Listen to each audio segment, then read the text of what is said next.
Happy Diwali. भाइयों यानी बच्चों, आप लोग दिवाली मनाएं। दिवाली मनाना बहुत अच्छी बात है। आप जो जितनी भी दिया जलाई जाती है, दिया अगर कड़ू के तेल की जलाई जाती है या घी की जलाई जाती है तो हमारे पर्यावरण को शुद्ध करती है। हमारे पर्यावरण को, जैसे हमारे धर्म में हमारे ऋषियों और मुनियों ने जो ये दिया जलाने की व्यवस्था बनाई थी, उसमें सारी व्यवस्था इस समय जब हमारे धान काटे जाते हैं या कुछ काटे जाते हैं तो लोग कहीं फूंक देते हैं जिससे धुआं होता है और धुआं हमारे लिए नुकसानदायक होता है। इसलिए हमारे मनीषियों ने सोचा कि हम ऐसा कोई पर्व मनाएं कि जितना हमारे पर्यावरण को नुकसान होगा उतना हम उसे फिर वापस ले लें। तो इस व्यवस्था को सुचारू रूप से चलाने के लिए मनीषियों ने ये दीपावली का पर्व मन रखा। अब दीपावली के पर्व में आपको आप उतना ही जितना हमारी दिया यानी हमारे तेल जितना हमारे पर्यावरण को शुद्ध करते हैं, उतना हम लोग क्या करते हैं, पटाखे दाग के या कुछ और उसके उल्टे करके उसे नुकसान पहुंचाते। हम ये चाहते हैं कि आप लोग दिया जलाएं, खुशियां मनाएं, लेकिन पटाखे न दागें। खुशियां और भी मनाई जा सकती हैं। खुशियां मनाने के बहुत तरीके हैं। बिना पटाखे दागे भी खुशियां मनाई जा सकती हैं।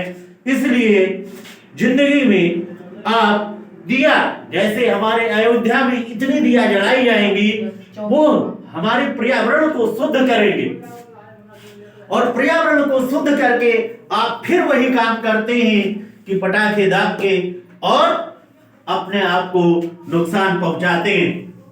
अगर आपको उजाले से ज्यादा ही प्यार है तो आप लोग उसके स्थान पर क्या और कोई ऐसा घर नहीं होगा जहां बत्ती नहीं होगी, तो अब उस बत्ती को आप वैसे जलाएं नहीं, लेकिन दिया जलाएं, पटाखे न दागें। दिया जलाने से आपको आपके पर्यावरण को बहुत ही फायदा होगा, जिससे आपके समाज को यानी आपका समाज भी बहुत ऊंचे स्थान पर उठता जाएगा। आपके समाज में जो नई पीढ़ियां आएंगी उनके दिमाग भी बहुत तेज होंगे। इसलिए दिया जलाओ और पटाखे मत दागो। पटाखे दागने का आपको कोई लाभ नहीं है सिवाय नुकसान के।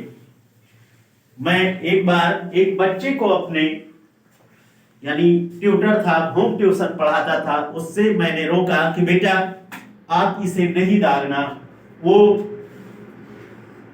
जलेबी होती है उसे दागी और उसका हाथ जल गया। बेटा इसमें आपको नुकसान। अगली वर्ष मेरा ही एक बच्चा था जिसे रॉकेट का एक वो लग गया मस्तिष्क पर और उसकी दवा करानी पड़ी। हम ये चाहते हैं कि आप लोग दिया जलाने से आपको कोई नुकसान नहीं होगा, लेकिन गोला दागने से, रॉकेट दागने से या कोई भी ऐसी चीजें हैं जिससे आप नुकसान में जा सकते हैं, बेटा कभी भी आप करिए, खुशियां मनाइए, मिठाइयां खाइए, एक दूसरे को मदद कीजिए। जितना पैसा आप पटाखे में लगाएंगे उतना पैसा अगर आप किसी गरीब को दे दें तो उसकी जिंदगी बदल जाएगी। उतना पैसा आप किसी पढ़ने वाले बच्चे के लिए किताब खरीद कर दे दें तो उसकी जिंदगी बन जाएगी, जिससे तुम्हारा देश दिन प्रतिदिन आगे होता चला जाएगा।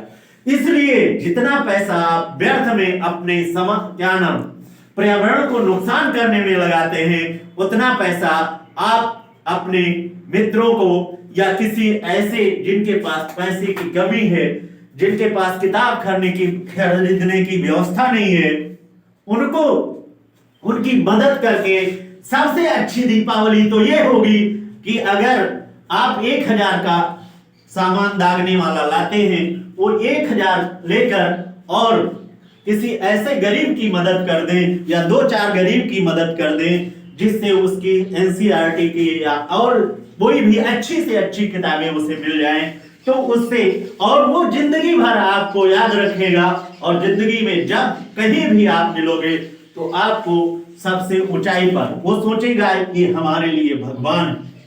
हम आप लोगों से यही चाहते हैं कि आप लोग पटाखे न दाग के, अगर आप जितना पैसा आप पटाखे में लगाते हैं उतना पैसा किसी की मदद कर दें।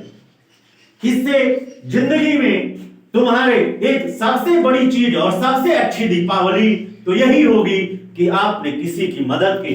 भगवान राम ने क्या किया था? हम दीपावली क्यों मनाते हैं? क्योंकि भगवान राम रावण को मारकर यानी आतताइयों को मारकर कहां अपने घर अयोध्या वापस आए थे। उस समय से दीपावली मनाई जाती है। तो उन्होंने समाज के लिए अच्छा किया था। हम चाहते हैं कि आप राम न बन पाए तो राम के कुछ आदर्शों पर चले, जिससे हमारा देश आगे बढ़ता जाएगा। आप कभी भी पटाखे दाग के खुश नहीं रह सकते हैं, सिवाय अपने समाज को, अपने पर्यावरण को नुकसान पहुंचाने के अलावा। इसलिए कभी भी अगर हम भगवान के आदर्श पर चलते हैं, यानी भगवान राम के आदर्शों पर चलते हैं, तो दीपावली कैसी मनानी चाहिए? दिया जला के मनानी चाहिए, पटाखे दाग के नहीं। पटाखे दागना आपके लिए, आपके परिवार के लिए, आपके समाज के लिए, आपके क्षेत्र के लिए नुकसानदायक है।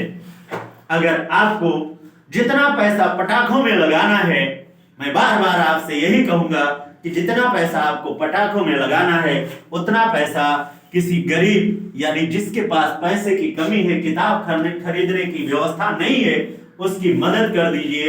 और आपको यही नहीं, जिस रास्ते पर आप जाओगे उस रास्ते पर केवल खुशियां ही खुशियां मिलेंगी। जय हिंद।